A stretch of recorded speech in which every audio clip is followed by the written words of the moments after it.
Hello, people of YouTube, right here, as always, and forever and ever. The Malik Aaron, and today I'm reviewing yet another superhero movie. And this one is almost just as divided as Hulk was. And that is Bryan Singer's Superman Returns, aka The Revival of Superman. And I said this was made by Bryan Singer, the same dude who made the first two X-Men movies. So he knows a bit about comic books. And the reason why he didn't direct X-Men The Last Stand was because he wanted to make this. And that's how The Last Stand ended up being in many people's minds. But this movie had a long history. Because after the fourth Superman, The Quest for Peace, was so awful, it took 20 years for them to release another one. In that time, they came up with a whole bunch of ideas. Came up with like Superman Flyboy with J.J. Abrams. Batman v Superman movie, long before the Zack Snyder version was in talks. And the most famous of all, Superman Lives, was supposed to be directed by Tim Burton and starring Nick Cage. Yes, Nicolas Cage, the crazy man who screamed about the bees in The Wicker Man. He was supposed to be Superman. And it got canceled. I kind of want to see how that would have turned out. It probably would have been bad, but maybe it could have been interesting. But who knows? But after a while, this came in mind. And the thing about this, it takes place in the original Superman movies, but it takes place after the first two, but ignores the events of 3 and 4. So it's like a midquel, slash reboot slash revival slash sequel. I don't know what this is, honestly. Just like, let's see, another one. TMNT, the animated Turtle movie. I had no idea what timeline that was from. This is the same thing with this. And the plot is that Superman decides to leave Earth and go to Krypton for 5 years. 5. Imagine that. So the world moved on. And apparently Superman and Lois Lane had, as Borat would say, sexy time. And I'll pop the kid. and Lois now has a fiance. And she actually won a Pulitzer for her article, Why the World Doesn't Need Superman. So after 5 years, Superman decides to just come on back by flying through the air and going right down. So he tries to go back to things, being with guys like Jimmy Olsen and whatnot. And then he realizes that Lois, oh no, she has a kid that I may have been a part of. And then she has a husband. And, Superman wants to try to reconnect with the world. Then there's Lex Luthor, played by Kevin Spacey. He's around. Apparently, he was with an old woman just to get all her money. And then he has like his little crew, little villain crew. And he wants to... It's the stupidest plot of all time. Like, he is in the same boat as Loki from the Avengers. Where Iron Man was just like, not a great plan. I'm just like, no, it's not just not a great plan. It's a horrible plan. Like, he wants to create an island, but in the process, it will kill billions of lives. This island's gonna be in the middle of nowhere, just like a Krypton island. And I'm just like, who would live there? I'll tell you who, nobody. It would be the equivalent of the Friar Festival. Like, everyone would want to get off that thing because it would be a disaster. So I don't see how Lex can make any money off of it. So yeah, that's just pretty stupid. So Superman being Superman, has to go and save the day, and he fights off Lex. But then Lex has an ace up his sleeve. He has kryptonite, because it's a kryptonite island, basically. And you know how Superman, saves the world? He just tosses the island into space, and that's it. That is literally it. That is all he does. And there's not even a whole lot of action in this movie. There's only this. The plane scene was the only real action you're going to get. And it's some really good action. Still looks good today. Looks phenomenal. And that was great. That was the best scene in the movie. But then everything else was just boring, dull, and just stupid. And so what do I think of this movie? I know it has a lot of mixed opinions. Some people think it's great. Others think it's terrible. Or just not good in general. Personally, I'm in the hate camp.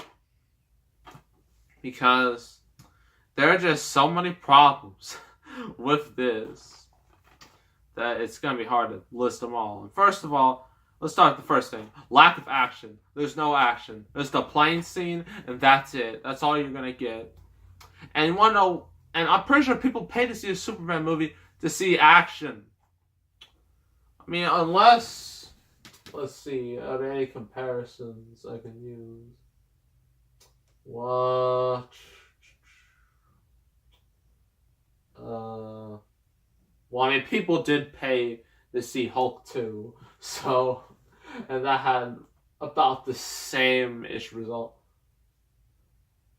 But yeah, some people want to go see superhero movies for action. Sometimes that's not the case. They want to see the characters, the story, the sometimes a finale of sorts.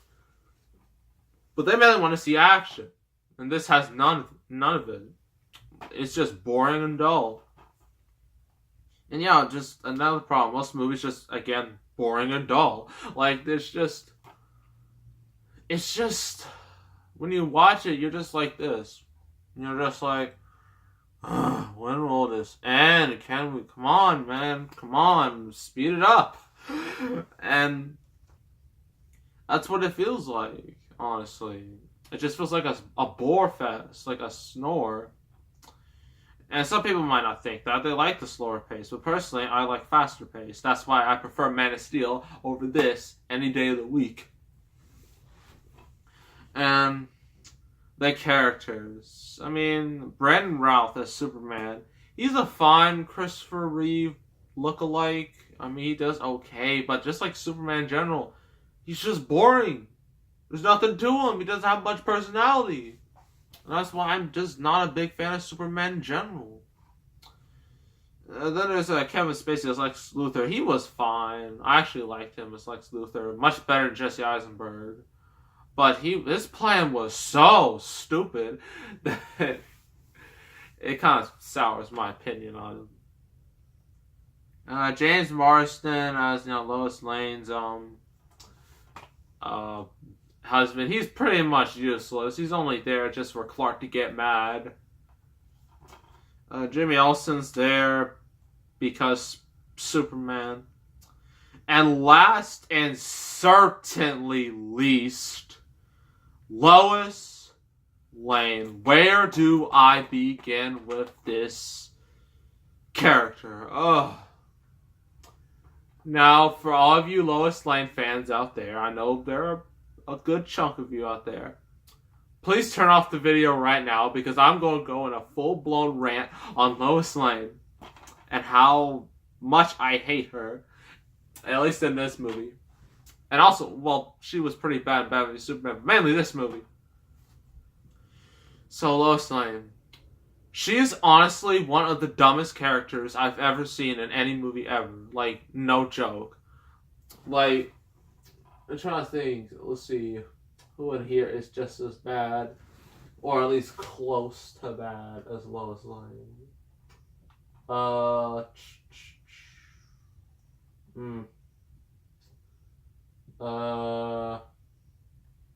Any real dumb characters?